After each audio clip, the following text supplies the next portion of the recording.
is Austin Drake with Move Free.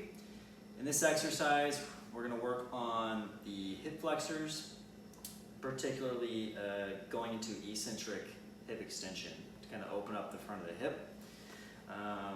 We want to make sure when we're doing this exercise that we're keeping the back flat against the table, right?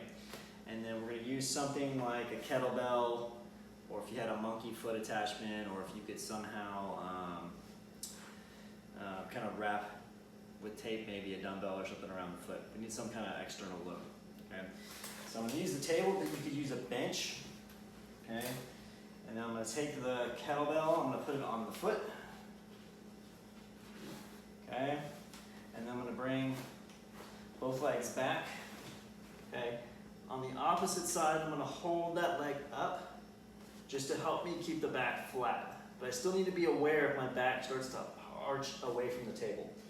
So I'm going to keep that leg back there, engage my core, and then I'm going to use that hip flexor on the front of my hip, and I'm going to slowly lower the leg. The slower the better to get that control. And the whole time I'm trying to feel is my back staying flat up against the table. I'm going to go as far as I can until I feel like I can no longer keep the back of my, keep my low back flat against the table. Then I would stop, maybe let that stretch for about 5 or 6 seconds.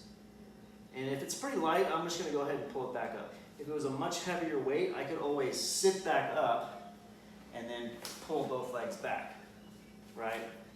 And then go at it again, okay? When I'm coming down, I do not want the leg to come outwards, right? So again, it should come down pretty much straight like this with the toe forward. We don't want it to turn outwards like this or like this, okay? You should feel the abs working pretty intensely on this to keep the spine in a good position.